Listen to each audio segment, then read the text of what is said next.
Now here we have another question, another person who is dissatisfied for another reason.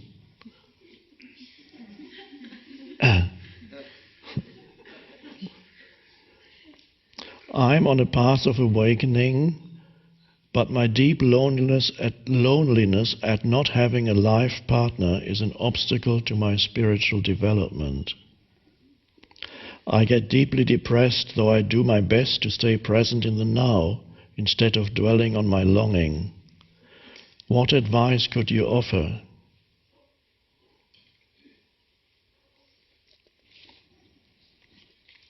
Okay.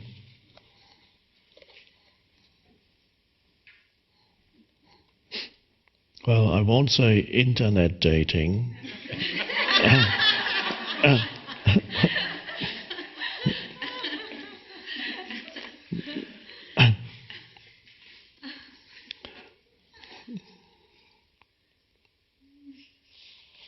There's a part in every person, the form identity of who you are on the level of form tends either towards the male or the female. It might not necessarily be the physical. The physical male may tend more to the other, so it doesn't necessarily depend on the physical form. But you tend either towards the male or the female, and therefore you're not complete because you're only one half on the level of form, which is the physical form, or just underneath that the psychological or emotional form. And so there is a natural longing for the other polarity, the completeness in a human being. And you can feel that as sex is only part of that, but it goes beyond sexual longing. There's more to it than that. There's also an emotional longing for the other. And they go together. And there's that pull that you can feel as on the level of form. And when that is not satisfied, then that can lead to unhappiness, particularly if you have not transcended at all your identification with form. If you are still totally identified with you as this physical form and psychological form, the transcendent dimension has not come into your life at all, then you would become very dissatisfied and depending also to some extent what culture you live in. There are traditional cultures still on our planet where it's almost you have to find a partner, and if you're not, everybody would look down on you as being a total and miserable failure. In some traditional cultures, if you're not married by a certain age, or you cannot give birth to children, people look down on you and despise you, and you're miserable for the rest of your life.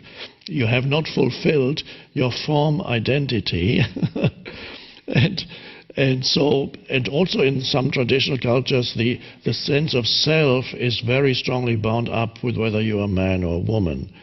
So more so than in the West, it still persists to some extent in the West, but much less so than in some traditional cultures, where if you're a man in certain cultures, this becomes 70% of who you feel you are, your self-identity is the male. You are the male. And you look at every woman that's the female. You can't relate to a woman as a human being. You are the male and she is the female, and she is of course not your equal. And the woman is totally identified with being the female form and behaves according to that kind of collective conditioning. So depending on where it is. I won't act it out.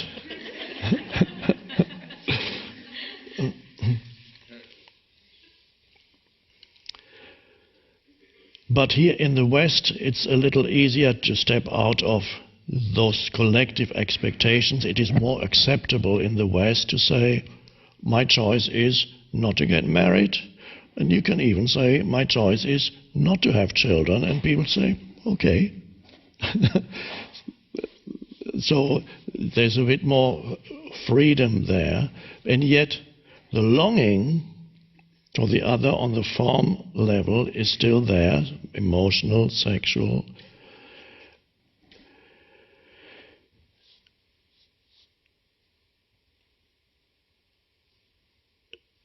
The essence is to be able to transcend who you are on the level of form. Whether or not you find a partner that meets that longing, or whether you go from one partner to another and another, or you find one life partner with whom you're for the rest of your life, that is secondary really, because even if you have a partner, if you have not gone deeper and encounter the transcendent dimension to who you are beyond the form identity of you as the male or the female or whatever the nationality or the particular status in society, whatever makes up your form identity in addition to gender, if you haven't gone beyond that, then even the relationships, yes, you might have found your partner, but you won't be satisfied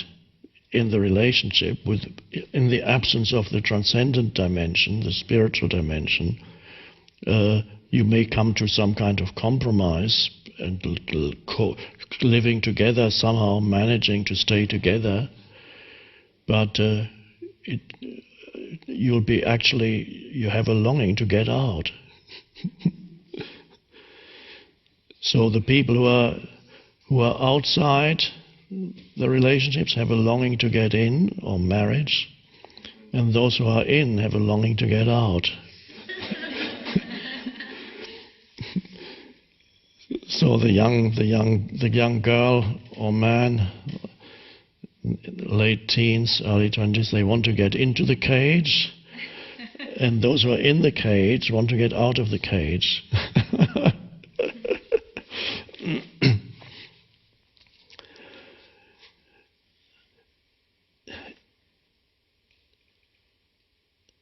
It is quite possible to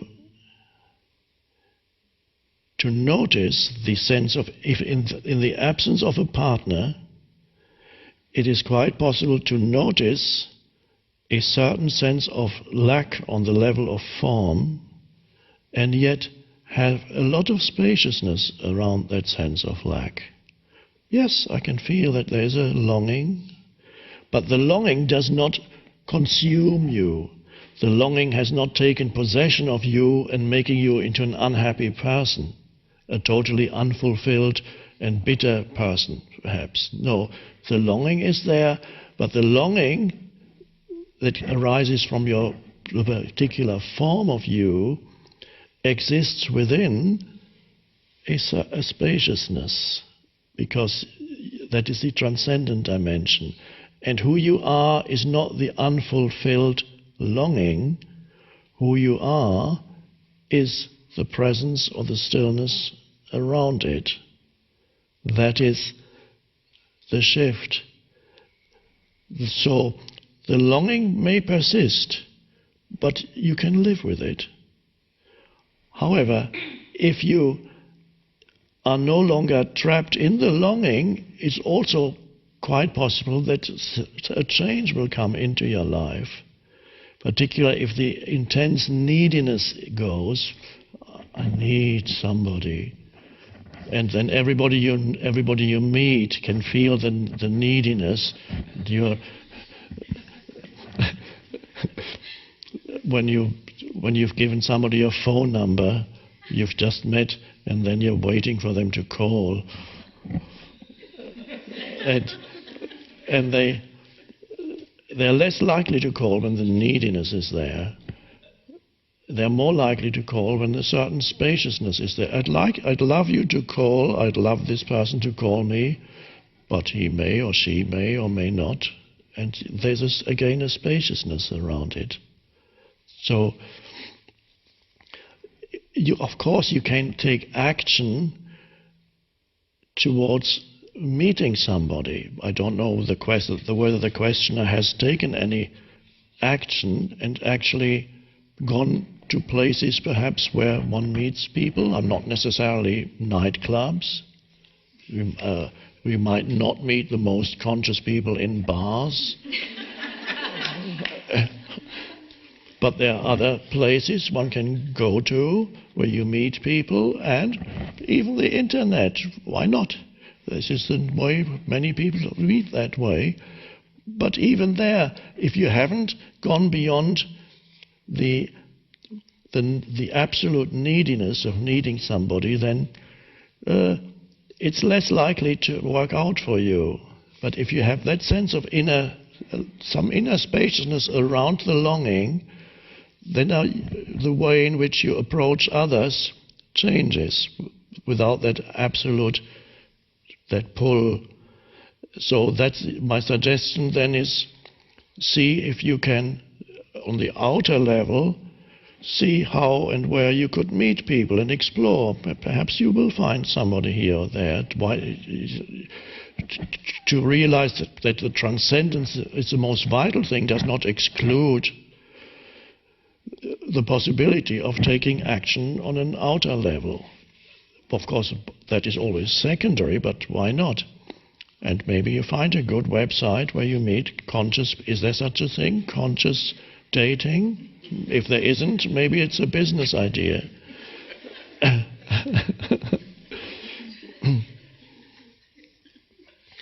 Conscious dating.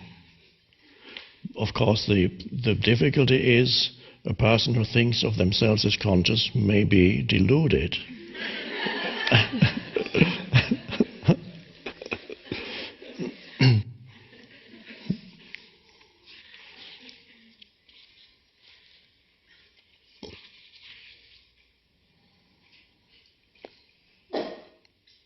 So find that place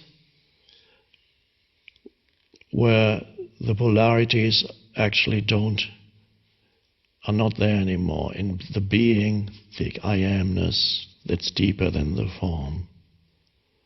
And go there as much as you can.